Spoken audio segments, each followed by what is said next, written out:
प्यारे बच्चों, ਅੱਜ ਆਪਾਂ some glimpses of ancient Indian thought and practices the part second ਪੜ੍ਹਨ ਜਾ ਰਹੇ ਹਾਂ।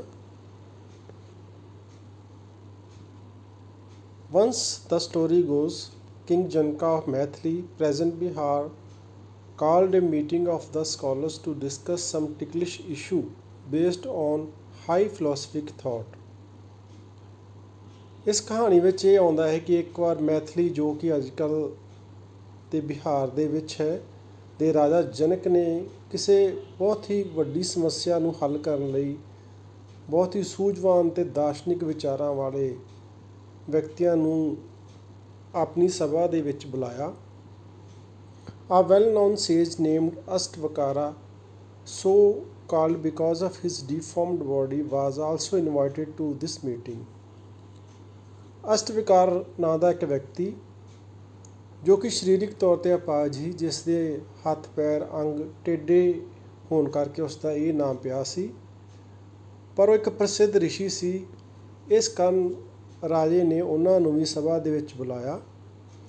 As Ashtavakara entered the portal of the palace hall and walked up the passage, some scholar already present there burst into a derisive laughter।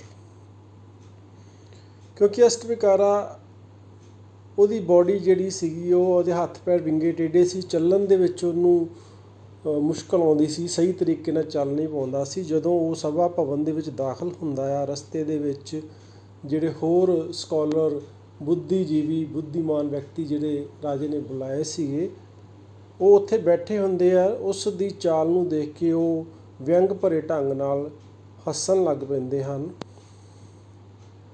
How could such a deformed and misshapen person discuss highly philosophy?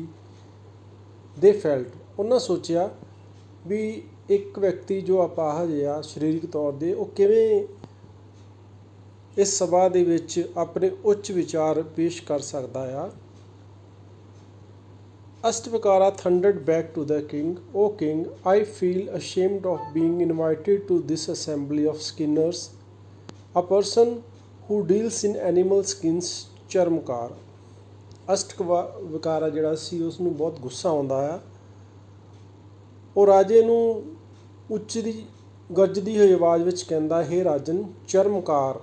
ਚਰਮਕਾਰ ਉਸ ਵਿਅਕਤੀ ਨੂੰ ਕਿਹਾ ਜਾਂਦਾ ਜਿਹੜਾ ਜਾਨਵਰਾਂ ਦੀਆਂ ਖੱਲਾਂ ਦੇ ਨਾਲ ਵਪਾਰ ਕਰਦਾ ਆ, ਜਾਂ ਕਿ ਮਰੇ ਹੋਏ ਜਾਨਵਰਾਂ ਦੀ ਖੱਲ ਲਾ ਕੇ ਉਹਨੂੰ ਵੇਚਦਾ ਆ।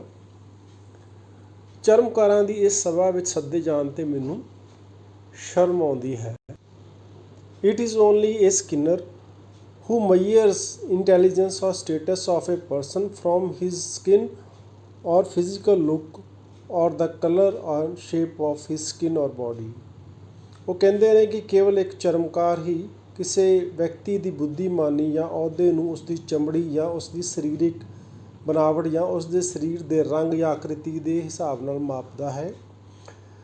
This put the entire assembly to a shame and brought them to their knees, a beg of pardon this great saint। ਇਹਨਾਂ ਸੁਣ ਕੇ ਸਾਰੀ ਸਭਾ ਬਹੁਤ ਸ਼ਰਮਿੰਦੀ ਹੁੰਦੀ ਹੈ। ਉਹ ਇੱਕ ਮਹਾਨ ਵਿਸ਼ੀ ਤੋਂ ਮਾਫੀ ਮੰਗਣ ਲਈ ਆਪਣੇ ਗੋਡਿਆਂ 'ਤੇ ਭਾਰ ਹੋ ਜਾਂਦੀ ਹੈ। Color of the skin or shape of the body has never been a measure of intelligence or status in this country। ਪੁਰਾਣੇ ਸਮੇਂ ਤੋਂ ਹੀ ਸਾਡੇ ਦੇਸ਼ ਦੇ ਵਿੱਚ ਸਰੀਰਕ ਬਣਾਵਟ ਜਾਂ ਚਮੜੀ ਦਾ ਰੰਗ ਬੁੱਧੀਮਾਨੀ ਜਾਂ ਅਹੁਦੇ ਦਾ ਮਾਪਦੰਡ ਨਹੀਂ ਰਿਹਾ ਹੈ। Lord Rama's eating of tasted berries from Bhil woman, a Shudra woman who used to sprinkle water on the earth with the help of a leather bag, is a sufficient proof of the fact that there was never any discrimination on the basis of caste, creed or profession of a person in ancient India। ਭਗਵਾਨ ਰਾਮ ਇੱਕ Bhil woman ਦੇ ਜੂਠੇ ਬੇਰ ਖਾਂਦੇ ਹਨ।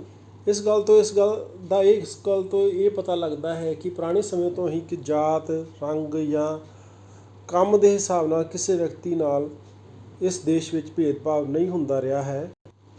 ਭਾਵ ਸਮਾਜ ਵਿੱਚ ਸਾਰੇ ਵਿਅਕਤੀਆਂ ਨੂੰ ਬਰਾਬਰੀ ਦਾ ਦਰਜਾ ਦਿੱਤਾ ਜਾਂਦਾ ਹੈ।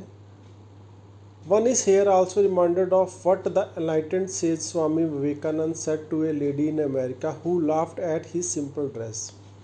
ਇੱਥੇ ਇੱਕ ਗੱਲ ਹੋਰ ਯਾਦ ਕਰਨ ਵਾਲੀ ਆ ਜਾਂਦੀ ਹੈ ਕਿ ਸਾਡੇ ਇੱਕ ਮਹਾਨ ਸੰਤ ਸਵਾਮੀ ਵਿਵੇਕਾਨੰਦ ਜਦੋਂ ਅਮਰੀਕਾ ਜਾਂਦੇ ਹਨ ਤਾਂ ਇੱਕ ਔਰਤ ਉਹਨਾਂ ਦੇ ਕੱਪੜਿਆਂ ਵੱਲ ਦੇਖ ਕੇ ਉਹਨਾਂ ਦਾ ਮਜ਼ਾਕ ਉਡਾਉਂਦੀ ਹੈ। ਤਾਂ ਉਹ ਇਸ ਗੱਲ ਦਾ ਜਵਾਬ ਕਿਵੇਂ ਦਿੰਦੇ ਹਨ? Madam, in your country it is the tailor who makes A man. In my country, it is the intrinsic worth and character of a person that make him or her great. ਉਹ ਕਹਿੰਦੇ ਹਨ, madam ਤੁਹਾਡੇ ਦੇਸ਼ ਵਿੱਚ ਇੱਕ ਦਰਜੀ ਕਿਸੇ ਵਿਅਕਤੀ ਨੂੰ ਉਹ ਬਣਾਉਂਦਾ ਹੈ ਜੋ ਉਹ ਹੁੰਦਾ ਹੈ।